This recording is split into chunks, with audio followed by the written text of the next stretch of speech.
Also breaking news, viewers, that's also going to be coming in. Wall Street bleeds $2.5 trillion as Trump tariff shocks hits global markets. US markets are reeling after Trump's sweeping new tariffs, with the Dow, S&P 500 and Nasdaq, all of them all plunging in pre-market trading today. Thursday saw the worst single-day sell-off since 2020, wiping out $2.5 trillion in value.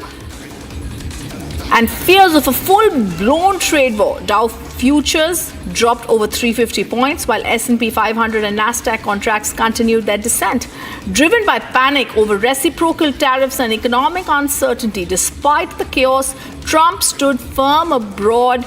Air Force One calling the tariff rollout extremely successful, welcoming the phenomenal trade deals. Economists now warn of a looming recession, with investors anxiously awaiting the March jobs report in a key speech from Fed Chair Jerome Powell. I'm joined by Pranav from the business desk here. Pranav, what are the ramifications of this Trump tariff shock? Well, as you rightly said, one of the biggest fears of Donald Trump's tariffs. One of the biggest fears of Donald Trump's tariffs is that U.S. might be pushed into a recession. So that is the fear that is keeping Wall Street bleeding, as you rightly said. Yesterday, Wall Street witnessed one of its biggest drops since 2020. That's the COVID times.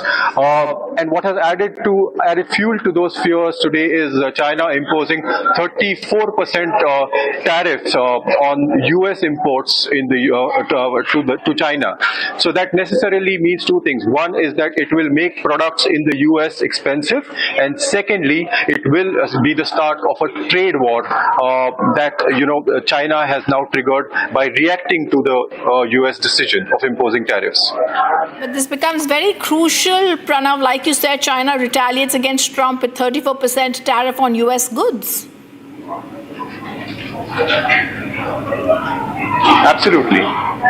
Absolutely. And there is one more fear that is now coming true, is that other countries might follow China's suit and start imposing tariffs. The Chinese ministry has already condemned a U.S. decision.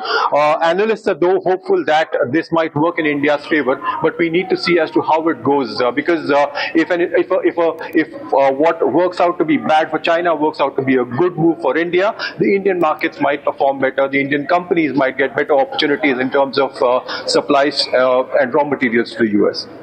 All right. Thank you for giving us those details. It's a top focus that we'll continue tracking, Pranav.